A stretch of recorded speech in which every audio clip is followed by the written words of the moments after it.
اگلا سوال. I have a question سر. آپ نے اکثر یہ بات کی کہ نفس کی گلاٹیاں جوانی کے اندر انسان کو جو ہے نا بہت زیادہ پریشان کرتی ہیں. تو نفس پہ آپ نے کافی زیادہ مطلب بتایا تو ہے، لیکن پھر بھی چاہتے نہ چاہتے ہوئے بھی انسان کے اندر وہ ایسی خواہشات پیدا ہوتی ہیں کہ انسان ورگلا جاتا ہے.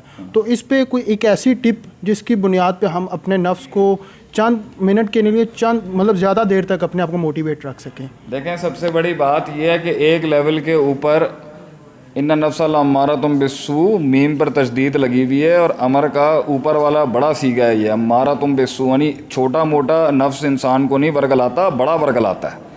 اور اس پہ امر کا ہے کہ یہ کنسسٹنٹلی آپ کو مستقل مزاجی سے امر اور حکم دیتا رہے گا کہ برباد ہو جا. اب سوال یہاں پر یہ ہوتا ہے کہ نفس کو ایک لیول پر کنٹرول کرنا کتنا مشکل کام ہے کہ آپ سوچ ہی نہیں سکتے. کہ شاید امام حسن بصری کے الفاظ ہیں کہ یہ باولے اونٹ کی طرح ہوتا ہے اس کو سنبھالنا. نفس اتنی خطرناک چیز ہے کہ جس دن آپ نفس کو سمجھ لیں گے نا تو شاید آپ کو سمجھ میں آ جائے گا اس کو سنبھالنا کیسے. اب سوال یہ کہ کچھ باتیں اب میں بتاؤں گا، اگر یہ باتیں آپ کے زیر نگرانی ہوں گی تو آپ نفس سے ڈرنا شروع کریں. نفس کو سنبھالنے کا پہلا اصول ہے نفس سے ڈرنا چاہیے انسان کو. نفس سے ڈرنا چاہیے. نفس سے ڈر تب لگتا ہے جب انسان مانے کہ میں اور میرے اندر دو انسان ہیں، ایک میں ہوں اور ایک میرا دوسرا میں ہے جو بالکل ٹھیک نہیں ہے، جو اس کے قابو میں.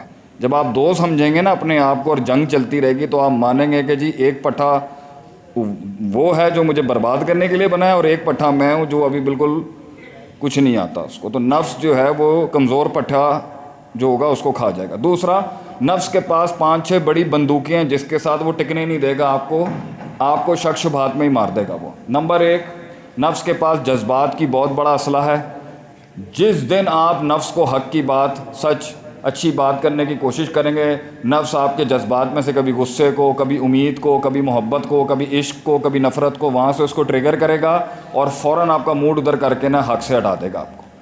یہ نہیں ملے گا تو نفس کے پاس ایک اور چیز بھی ہوتی ہے اندر، اس کے پاس کچھ خیالی پلاؤ ماضی کی یادیں بھی ہوتی ہیں. تو وہ ماضی کے عشق اٹھا کے، ماضی کے پاگل پن اور ماضی کی بے وقوفیاں اٹھا کے نہ لے کے آ جائے گا اور بلائیں ڈبے سے نکل کے پھر تنگ کریں گی، بندہ پھر حق سے ہٹ جائے گا. نفس کے پاس تیسری بڑی بندوق جو ہوتی ہے نا وہ ہوتی ہے کہ وہ شیطان کو بھی دعوت دے کے بلا لیتا کہ تو بھی آ جا.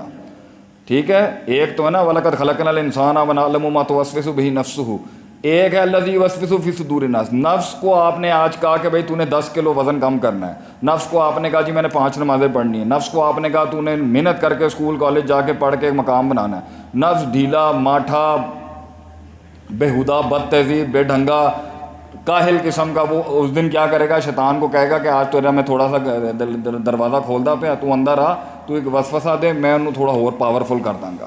تو وہ شیطان آ کے وسوسہ دیتا ہے، نفس اس کو 10 ملٹیپلائی ضرب 10 کر کے نا آپ کے پیش کر دیتا ہے اور آپ کہہ رہے ہو، آپ کو وہ سوچ آنا شروع ہو جاتی ہے اور پھر آپ کو سمجھ نہیں آ رہی ہوتی کہ کرنا کیا ہوتا ہے اور پھر آپ پیچھے لگ جاتے ہو.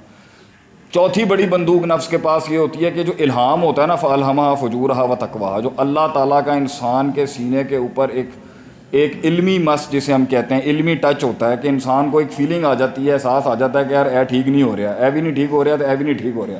نفس اس کو بھی سیبوٹاج کر کے مینیپولیٹ کر کے اپنے کوٹ میں لے آتا ہے. ٹھیک ہے، گھما دے گا. تو نہ رحمان کی آواز میں اور نہ شیطان کی آواز میں، دونوں میں نہیں فرق کرنے کا جب اصول رہے گا تو اینڈ میں نفس شک میں ڈالے گا، شک مضطرب کرے گا، مضطرب عمل توڑوائے گا، عمل ٹوٹے گا، نتیجہ خراب آئے گا.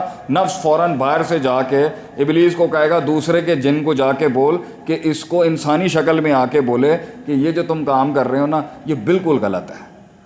تو نفس جنوں کو بھی ایکٹیویٹ کر کے دوسرے جنوں کو ایکٹیویٹ کرتی، اتنی یہ چیز. اور اینڈ میں اس نے برسیسہ والا واقعہ ہے تو ضعیف، کیونکہ وہ تلبیس ابلیس میں سے نکال دیا ہے اب کہ نئی تحقیق کے اندر. پرانا والا جو واقعہ تھا نا برسیسہ والا، کہ وہ ایک مرد تھا، ایک عورت تھی، پھر وہ پاس آئے، کس طرح کرتے کرتے کرتے اینڈ میں جا کے اس نے شرک کرا لیا ان سے. تو یہ چھوڑے گا نہیں آپ کو، یہ انا ربکم الاعلیٰ تک لے کے جائے گا آپ کو. تو نفس کا اصل ٹارگٹ یہ ہے کہ مجھے موٹا رکھو، مجھے بد زبان رکھو، ہر وقت ہنساتے رہو، ہر وقت کھلاتے رہو، زیادہ باتیں کراتے رہو، ڈینگے مرواتے رہو، گالیاں نکلواتے رہو، بد تہذیبیاں کرو. نفس اس میں بہت پھولتا ہے، بہت انجوائے کرتا ہے. نفس کو آپ ایکسرسائز کرائیں، نفس کو آپ سبزیاں کھلائیں، نفس کا گوشت کم کریں ہیں، اینو تو اسی لائن تے لان دی کوئی اینو خاموشیاں اختیار کرو. نفس کو کسی کا اچھا اس کو شاگرد بننا بھی پسند نہیں ہے، بہت متکبر ہوتا ہے انسان کا نفس، اور ہماری زبان میں کہیں تو بہت چوڑا ہوتا ہے. ਇਹ ਮਿਜ਼ਾਜ ਬੜਾ ਹੁੰਦਾ ਹੈ, ਮੈਂ ਬਹੁਤ ਹੁੰਦੀ ਹੈ, ਥੋੜੀ ਜਿਹੀ ਗੱਲ ਇਹਨੂੰ ਲੱਗ ਜਾਂਦੀ ਹੈ ਤੇ ਫਿਰ